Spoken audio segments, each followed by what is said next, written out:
이제 들려지는 계시의 말씀 속에서 하나님의 음성을 들으시기 바랍니다. 이 일 후에 여호와의 종 눈의 아들 여호수아가 110세에 죽음에 그들이 그를 그의 기업의 경내 딥나세라의 장사였으니 딥나세라는 에브라임 산지 가스산 북쪽이었더라. 이스라엘이 여호수아가 사는 날 동안과 여호수아 뒤에 생존한 장로들 곧 여호와께서 이스라엘을 위하여 행하신 모든 일을 아는 자들이 사는 날 동안 여호와를 섬겼더라. 아멘.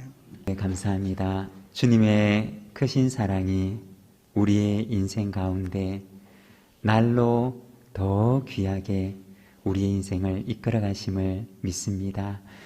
날로 더 주님을 사랑하고 날로 주님의 사랑을 더 깊이 알아나가는 저와 여러분의 삶이 되기를 소망합니다. 우리 임마누엘 찬양대 오늘 귀한 찬양으로 섬겨주셨는데 우리 박수로 한번 격려하도록 하겠습니다. 네, 감사합니다. 많은 사람들에게 알려져 있고 또 한국교회에서 많이 소개되기도 했던, 그리고 우리가 익히 잘 알고 있는 시 가운데 모래 위의 발자국이라고 하는 시가 있습니다. 제가 그 시를 한번 읽어드리도록 하겠습니다. 어느 날 밤 한 사람이 꿈을 꾸었습니다. 주님과 함께 해변을 걷고 있는 꿈이었습니다. 하늘 저편에 자신의 지나온 삶의 모습들이 비춰졌습니다.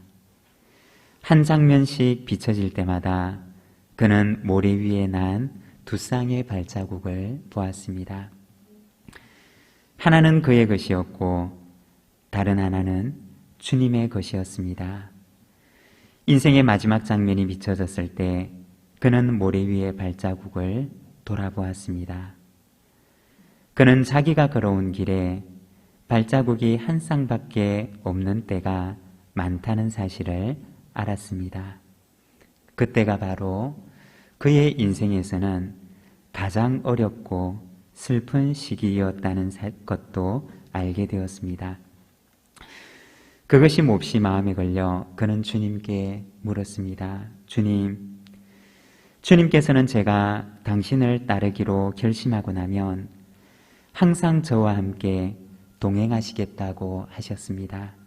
그런데 지금 보니 제 삶의 가장 어려운 시기에는 한 쌍의 발자국밖에 없습니다. 제가 주님을 가장 필요로 했던 시기에 주님께서는 왜 저를 버리셨는지 모르겠습니다. 주님께서 대답해 주셨습니다.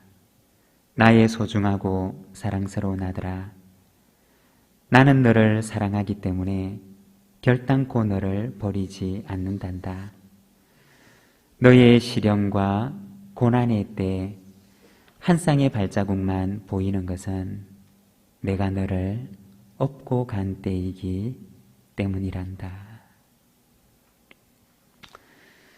모래 위의 발자국이라고 하는 시입니다. 이 시는 메리 스티븐슨이라고 하는 여인이 지은 시인데, 그녀는 미국의 펜실베니아 주에서 태어나서 대공황기에 어머니를 여의게 됩니다. 그리고 아버지는 일자리를 찾아서 6 딸들을 남겨두고 집을 떠납니다. 그녀는 어려서부터 거리에서 춤을 배우며 돈을 벌어 생계를 유지해야 했습니다. 14살이 되던 어느 추운 겨울날 눈이 많이 와서 온 세상이 하얀 눈으로 뒤덮이게 되었습니다. 그는 창밖에 있는 한 쌍의 발자국을 보게 됩니다. 그리고 그 발자국을 보면서 하나님께서 주신 마음이 있어 시를 적게 되는데, 그것이 오늘 우리들에게 알려져 있는 모래 위의 발자국이라고 하는 시입니다. 그녀의 인생 가운데 얼마나 힘겹고 어려운 시간들이 많았을까요? 어머니는 돌아가시고 아버지는 6 딸들을 두고 집을 떠나고 거리에서 춤을 배우며 생계를 이어가야 했던 그녀의 인생에 얼마나 많은 어려움들이 있었을까요? 그 어려운 순간들을 돌아보며 하나님께 얼마나 묻고 싶었을까요? 하나님, 제 인생에 가장 춥고 가장 외롭고 가장 어려운 순간에 하나님은 어디 계셨습니까? 마치 눈 위에, 모래 위에 남겨져 있는 한 쌍의 발자국처럼 내 인생의 가장 힘든 순간에 하나님은 어디 계셨습니까? 묻고 싶은 순간이 얼마나 많았겠습니까? 그렇지만 주님께서는 그녀에게 말씀하셨습니다. 사랑하는 딸아, 너의 인생에 가장 춥고 외롭고 고된 그날에는 내가 너를 업고 가고 있었단다. 여러분, 우리의 인생 가운데도 이와 같은 순간들이 있을 수 있습니다. 너무나 춥고 너무나 외롭고 너무나 고통스러워서 마치 나 혼자 버려진 것 같은 그러한 순간들이 있을 수 있습니다. 그리고 지나온 자신의 시간을 돌아보며 주님, 제 인생에 가장 춥고 외로운 그 시절에 주님께서는 어디 계셨습니까? 묻고 싶은 순간들이 있을 수 있습니다. 그렇지만 그때는 하나님께서 나를 홀로 내버려 두신 순간이 아니라 주님께서 나를 업고 걸어가고 계셨던 순간입니다. 우리 주님께서는 하늘로 올라가시기 전에 홀로 남겨진 것 같은 제자들에게 이렇게 말씀하셨습니다. 볼지어다 내가 세상 끝날까지 너희와 함께 있느니라. 여러분, 우리 인생의 어떠한 순간에도 내 인생에 마치 내가 홀로 내버려진 것 같은 그 순간에도 내 인생에 어느 누구도 내 곁에 있는 이가 없다고 여겨지는 그 외로운 순간에도 하나님께서는 우리를 결코 버리지 아니하시고 내 곁에 함께 계시며 내가 힘겨워서 나 홀로는 도저히 일어날 수 없을 것 같은 그 순간에는 주님께서 나를 업고 그 길을 걸어가시는 줄로 믿습니다.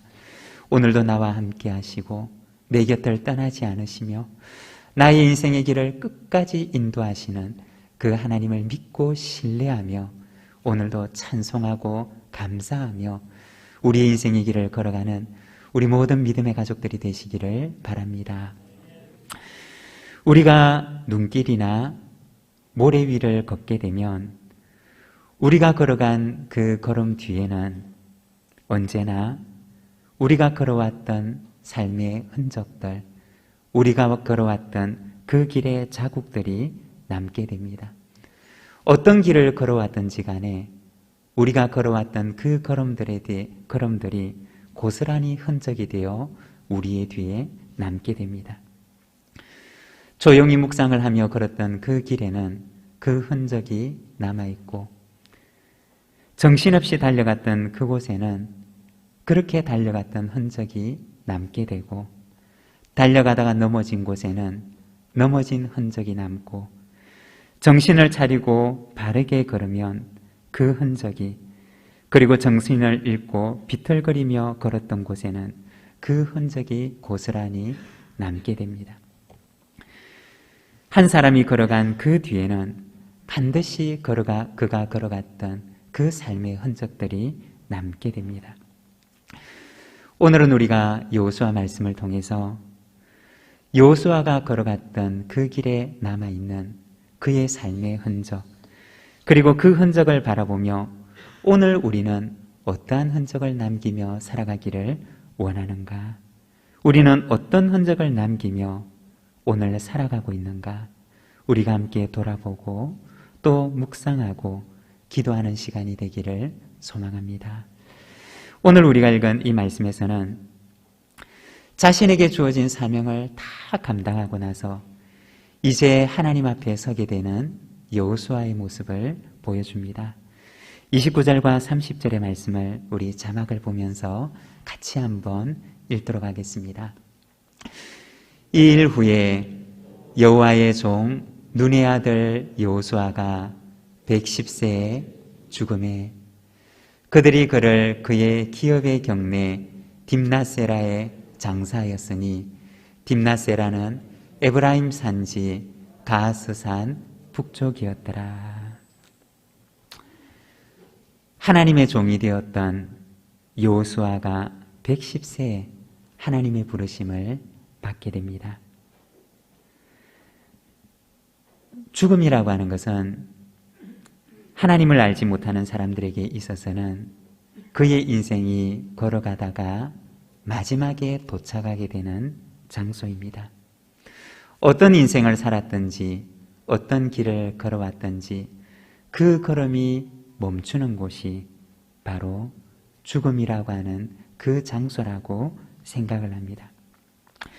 그렇지만 하나님을 믿는 우리에게는 세상의 모든 사람들이 종착역이라고 생각을 하고 그 걸음이 걸어가다가 멈추는 장소라고 생각하는 바로 그곳이 우리의 인생의 마지막 종착역이 아니라 새로운 출발과 이어지는 장소라는 사실을 우리는 압니다.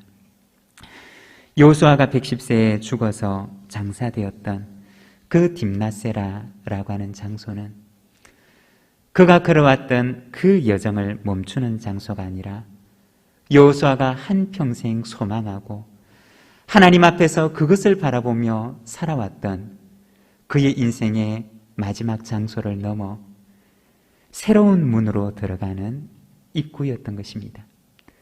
그곳은 하나님 앞에 서기 위해서 그가 들어가는 새로운 문의 입구였고 그가 그토록 갈망하고 소망했던 하나님 나라로 이어지는 그 입구였으며 그곳은 주님께서 십자가 옆에 달렸던 한 강도에게 허락하셨던 낙원의 입구였던 것입니다.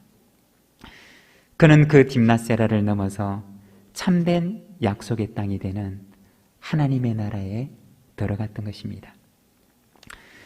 여러분, 우리는 이 땅을 살아가면서 우리의 모든 인생은 언젠가 여호수아가 섰던 그 자리 딥낫세라에 서게 됩니다. 모든 인생이 반드시 서야만 하는 그 자리에 서서 110세의 여호수아는 자기가 걸어왔던 삶의 여정을 돌아보며 무슨 생각을 하였을까요?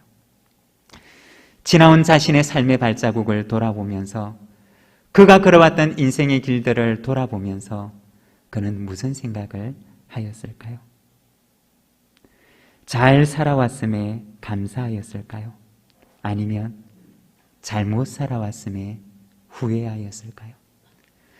그가 걸어왔던 그의 인생의 모든 여정 가운데 그가 가장 연약했던 순간, 그가 가장 외로웠던 순간, 그가 가장 위태로웠던 그 순간에도 하나님께서는 그와 함께 동행하고 계셨고 그가 가장 힘들었던 그 순간에는 하나님께서 그를 업고 걸어가고 계셨던 것을 그는 하나님 앞에 서게 되었을 때 보게 되었을 것입니다. 사랑하는 여러분, 우리가 우리의 인생을 걸어가고 난 뒤에 우리도 우리의 딥낫세라에 섰을 때 우리가 걸어온 삶의 자취를 돌아보게 되면 어떤 자취들이 남아있을까요? 그 길들을 돌아보면서 참 잘 걸어왔다.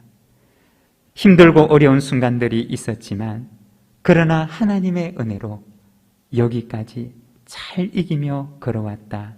감사하며 고백하게 되는 저와 여러분의 삶이 되기를 소망합니다.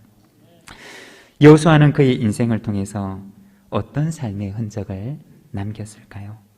먼저 첫 번째, 하나님을 향하여서는 온전히 따르는 흔적을 남기게 됩니다. 민수기 32장 12절 말씀 우리가 자막을 보면서 같이 한번 읽도록 하겠습니다. 함께 읽겠습니다. 그러나 그나스 사람 여분네의 아들 갈렙과 눈의 아들 여호수아는 여호와를 온전히 따랐느니라 하시고, 우리가 지난주에 함께 나누었던 갈렙이라고 하는 사람, 그리고 오늘 본문 말씀을 통해서 함께 나누고 있는 이 여호수아라고 하는 사람을 가리켜서 하나님께서는 그들이 걸어왔던 길을 바라보며 이렇게 말씀하십니다. 그나스 사람 여분네의 아들 갈렙과 눈의 아들 여호수아는 여호와를 온전히 따랐느니라. 하나님께서는 이 두 사람이 걸어왔던 그 인생의 걸음들을 바라보시며 그들을 향하여 증언하시기를, 갈렙과 여호수아는 여호와를 온전히 따랐던 사람들이었다 라고 이야기를 하셨던 것입니다. 여기서 여호와를 온전히 따른다 라고 하는 것은 무엇을 말하는 것일까요? 온전히 따른다 라고 하는 이 말에 해당되는 원어 성경의 의미를 찾아보면 그 단어는 가득 채운다 혹은 성취한다 라고 하는 의미를 가지고 있습니다. 여러분, 우리가 가득 채운다 라고 하는 말을 사용할 때 어떤 이미지를 머릿속에 떠올리십니까? 빈 컵이 하나 있는데 거기에 물을 따릅니다. 그런데 가득 채운다 라고 하는 것은 그 물을 따라서 그 컵의 입구에 다다를 때까지, 그 물이 넘치기 직전까지 그 물을 가득 채우는 그 상태를 가리켜서 가득 채운다 라고 하는 말을 씁니다. 그런데 하나님께서 이 여호수아를 가리켜서 말씀하실 때 여호수아는 여호와를 온전히 따랐던 사람이었다 라고 하실 때 바로 이 단어를 사용하고 있다는 것입니다. 다시 말해서 하나님께서 여호수아에게 주셨던 말씀, 하나님께서 여호수아에게 명령하셨던 그 명령에 순종하고 그것을 실행하는데 여호수아가 모자라서 반쯤만 순종하고 반쯤만 하나님의 명령을 실행하는 그 상태가 아니라 하나님의 명령이 그에게 온전히 이루어질 때까지, 그 입구에 가득 차고 넘칠 때까지 그가 하나님 앞에 순종하였고 하나님께서 그에게 주셨던 그 말씀과 명령을 그가 온전히 수행했다는 말씀입니다. 가득하게 찰 정도로 온전하게 수행해서 하나님께서 그에게 주신 사명과 명령을 온전하게 다 수행하고 온전하게 다 실행한 상태를 가리키는 것입니다. 이것을 가리켜서 하나님께서는 여호수아를 가리켜 여호수아는 여호와를 온전히 따랐다라고 말씀하셨던 것입니다. 하나님께서 그에게 주셨던 말씀이면 어떤 말씀이든지 그는 그 명령에 온전히 순종하였고 반쯤만 순종했던 것이 아니라, 반쯤만 이루었던 것이 아니라 그 명령을 온전히 이룰 때까지 그는 그의 온 인생을 들여, 그의 모든 것을 들여 하나님께서 그에게 주신 사명을 완수했던 것입니다. 이것이 바로 온전히 따른다 라고 하는 의미입니다. 저는 이 온전히 따른다라고 하는 말을 생각하면 이와 닮은 또 하나의 단어를 생각합니다. 온전히 따른다는 말과 가장 닮은 단어가 어떤 것이 있을까 생각해 보면 저에게는 마음속에 한 가지 떠오르는 단어가 있는데 그것은 바로 온유하다 라고 하는 단어입니다. 온유하다라고 하는 말은 단지 부드럽다는 것만을 의미하지 않습니다. 온유하다는 말의 본래 의미는 잘 훈련된 짐승, 잘 훈련된 말의 온화함을 가리키는 것입니다. 잘 훈련된 말은 온순하고 온화합니다. 그렇지만 그 말이 온순하고 온화하다고 해서 힘이 없는 것이 아닙니다. 말은 참 힘이 센 동물입니다. 그렇지만 잘 훈련된 말은 그 힘을 아무렇게나 사용하지 않는다는 것입니다. 주인의 말과 주인의 명령에 따라서만 그 힘을 사용합니다. 사명을 위해서 주인이 앞으로 가라고 하면 어떤 위험과 어떤 어려움이 있더라도 그 말은 주인의 명령에 순종해서 앞을 향해 전진합니다. 그렇지만 주인이 멈추어라고 얘기를 하면 아무리 가고 싶은 유혹이 있지만 주인의 명령에 따라 그는 그곳에서 멈춥니다. 갈 수 있는 힘이 있고 가고 싶은 마음이 있지만 그러나 주인의 명령이 있기 때문에 그는 그 힘을 주인 앞에 순종합니다. 이처럼 잘 훈련된 말, 잘 훈련된 짐승의 온화함을 가리켜서 이 온유라고 얘기를 하는 것입니다. 성경에 보게 되면 온유한 사람의 예를 드는데 민수기 12장 3절에 보면 이렇게 말씀합니다. 이 사람 모세는 온유함이 지면의 모든 사람보다 더하였더라. 여러분, 모세가 온유한 사람이었습니까? 우리가 생각하는 것처럼 모세가 부드러운 사람이었습니까? 우리가 성경을 보게 되면 사실 이 모세는 타고난 기질이 얼마나 다혈질적인 사람이었는지 모릅니다. 순간적인 의분과 혈기를 참지 못해서 사람을 그 자리에서 때려 죽였던 사람이 바로 이 모세였습니다. 이스라엘 백성들이 광야에서 물이 없어서 불평하고 있을 때 조금만 참으라고 옆에서 다독였던 것이 아니라 하나님께서 그에게 주셨던 지팡이를 가지고 바위를 내리치면서 혈기를 부렸던 사람이 바로 이 모세였습니다. 모세의 온유함이라고 하는 것은 그가 부드러운 사람이었기 때문이 아니라 그는 하나님께서 가라고 하시면 어디든지 갔던 사람이었고 하나님께서 서라고 하시면 그곳이 어떤 곳이었던지 그곳에서 멈추었던 사람이었기 때문입니다. 절대 권력자 바로를 향하여 가라고 말씀하실 때 가기 싫었고 갈 수 없었지만 하나님께서 가라 하시니 그 앞에 섰었고 가나안 땅을 눈앞에 두고 있으면서 너무나 들어가고 싶었지만 하나님께서 모세에게 멈추어 서라. 여기가 내 사명의 자리라고 말씀하셨을 때 그는 하나님 앞에서 멈춥니다. 이것이 모세의 삶이었습니다. 광야 40년의 세월을 살아가면서 하나님께서 일어나 가라 하시면 갔고 길을 가다가 하나님께서 멈추라 하시면 멈추었고 구름 기둥과 불 기둥이 인도하는 대로 하나님의 지팡이가 그를 인도하는 대로 그는 가고 섰던 사람이었던 것입니다. 이것이 바로 모세의 온유함이었던 것입니다.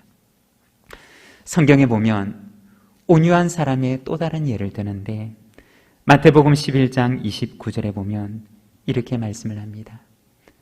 나는 마음이 온유하고 겸손하니 나의 멍에를 메고 내게 배우라. 그리하면 너희 마음이 쉼을 얻으리니. 이 마태복음 11장 29절에 보면 온유한 사람의 또 다른 예를 우리에게 이야기하고 있는데 바로 예수님이십니다. 예수님께서는 당신을 가리켜서 나는 마음이 온유하고 겸손하다고 말씀하셨습니다. 여러분, 예수님의 온유함이 어떻게 나타났을까요? 우리가 예수님의 삶을 보면 예수님의 그 온유함은 겟세마네 동산에서 십자가를 앞두고 기도하실 때 내 뜻대로 마시옵고 아버지의 뜻대로 되기를 원하나이다 기도하십니다. 고난의 이 쓴 잔이 할만하시거든 할 수만 있다면 내 앞에서 지나가기를 원합니다. 기도하셨지만, 그러나 이어서 하나님을 향하여 기도하시기를, 그러나 나의 원대로 마시고 아버지의 원대로 되기를 원합니다고 기도했던 것이 바로 예수님의 기도였고 예수님의 온유함이었던 것입니다. 죽음의 십자가 앞에서, 십자가의 그 모진 고통 가운데서도 내 뜻대로 마시고 아버지의 뜻대로 되기를 원하나이다라고 기도하시며 그 십자가에 서셨던 것이 우리 예수님의 삶이었던 것입니다. 이것이 하나님의 뜻을 따르는 예수님의 온유함이었습니다. 온유가 무엇이냐? 힘이 있지만 하나님 앞에서 절대 순종하는 힘을 가리키는 것입니다. 힘이 있지만 그 힘을 하나님의 뜻에 모두 내려놓는 순종을 의미하는 것이 바로 온유입니다. 여호수아의 삶을 돌아보면 그는 어떤 위험이 있어도 하나님께서 가라 하시면 이스라엘 백성의 가장 선두에 서서 그 길을 갔던 사람이었고, 어떤 유혹이 있어도 하나님께서 멈추어 서라고 하시면 그곳이 어디든지 그 자리에 멈추어 섰던 사람이 바로 여호수아의 삶이었던 것입니다. 하나님께서 자기에게 주신 사명을 다 할 때까지 그의 길을 갔던 사람이었고, 그가 어디서든지 하나님께서 서라 하시는 곳에 섰던 삶을 살았던 사람이 바로 이 여호수아였던 것입니다. 반쯤만 순종했던 사람이 아니라, 반쯤만 그에게 주신 일을 감당했던 사람이 아니라, 그 컵의 입구가 다 찰 때까지 하나님께서 그에게 주신 사명과 하나님께서 그에게 주신 그 일들을 온전히 완수할 때까지 멈추지 않으며 주님 앞에 그 일을 감당했던 사람이 바로 여호수아였던 것입니다. 이러한 여호수아를 가리켜서 하나님께서는 여호와의 종, 눈의 아들 여호수아는 여호와를 온전히 따랐으므로 라고 말씀하셨습니다. 이것이 그가 하나님 앞에서 남겼던 그의 삶의 흔적이었습니다. 사랑하는 여러분, 오늘 우리는 어떤 흔적을, 어떤 우리의 삶의 자취를 우리가 걸어가는 우리의 인생의 길에 남기고 있습니까? 내 혈기, 내 생각, 내 뜻으로 가득 찬 발자국들을 남기며 걸어가고 있습니까? 아니면 예수님의 그 겟세마네 기도처럼 내 뜻대로 마시옵고 아버지의 뜻대로 되기를 원하나이다, 그렇게 고백하며 하나님의 뜻을 따라 사는 흔적을 남기며 살아가고 있습니까? 저와 여러분의 삶이, 우리가 걸어가는 우리의 인생의 길 뒤에는 주님의 뜻에 온전히 따르는 그 흔적이 남는 저와 여러분의 삶이 되기를 소망합니다. 두 번째는 가정을 향하여서 믿음의 유산의 흔적을 남깁니다. 여호수아서 24장 15절의 말씀, 우리가 자막을 보면서 같이 한번 읽도록 하겠습니다. 만일 여호와를 섬기는 것이 너희에게 좋지 않게 보이거든 너희 조상들이 강 저쪽에서 섬기던 신들이든지 또는 너희가 거주하는 땅에 있는 아모리 족속의 신들이든지 너희가 섬길 자를 오늘 택하라. 오직 나와 내 집은 여호와를 섬기겠노라 하니. 여호수아는 그의 가정에 믿음의 유산의 흔적을 남깁니다.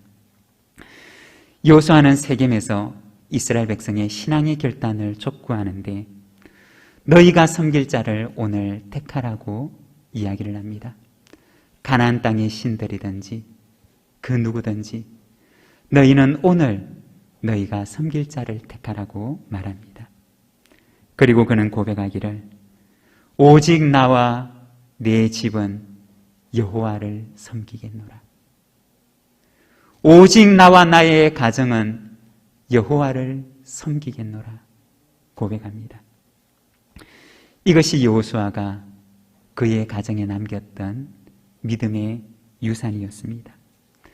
세상 사람들은 어떠한다 할지라도, 이 세상은 어떻게 흘러간다 할지라도 오직 나와 내 집은, 오직 나와 나의 가정은 여호와 하나님을 섬기겠노라 고백하였던 것이 여호수아가 그의 가정에 남겼던 믿음의 유산이었던 것입니다. 제가 좋아하는 찬양 중에 찬송가 490장 주여 지난밤 내 꿈에 배웠으니 라고 하는 찬양이 있습니다. 그 찬양의 3절에 보면 이렇게 찬양합니다. 세상 풍조는 나날이 변하여도 나는 내 믿음 지키리니 인생 살다가 죽음이 꿈 같으나 오직 내 꿈은 참되리라. 나의 놀라운 꿈 정녕 나 믿기는 장차 큰 은혜 받을 표니 나의 놀라운 꿈 정녕 이루어져 주님의 얼굴을 배우리라. 우리 찬송가 490장 3절 우리 같이 한번 부르도록 하겠습니다. 세상 풍조는 나날이 변하여도 나는 내 믿음 지키리니 인생 살다가 죽음이 꿈 같으나 오직 내 꿈은 참되리라. 나의 놀라운 꿈 정녕 나 믿기는 장차 그 은혜 받을 병이 나의 놀라운 꿈 정녕 이루어져 주님 얼굴을 배우리라.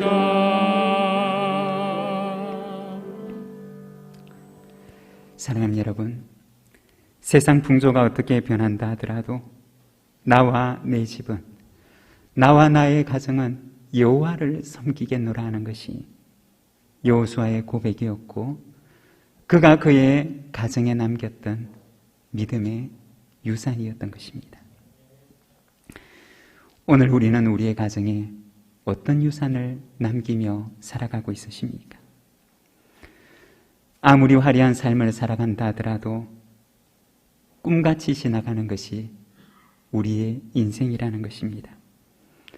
그리고 그 후에는 우리는 주님 앞에 서게 될 것입니다.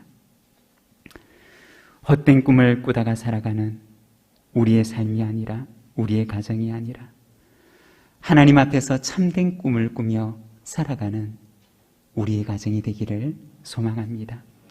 이 땅에서의 꿈에서 깨어났을 때 헛된 꿈을 꾸다가 깨어나는 것이 아니라 그 꿈이 참이 되는 그날과 만나게 되는 우리의 삶이 되기를 소망합니다.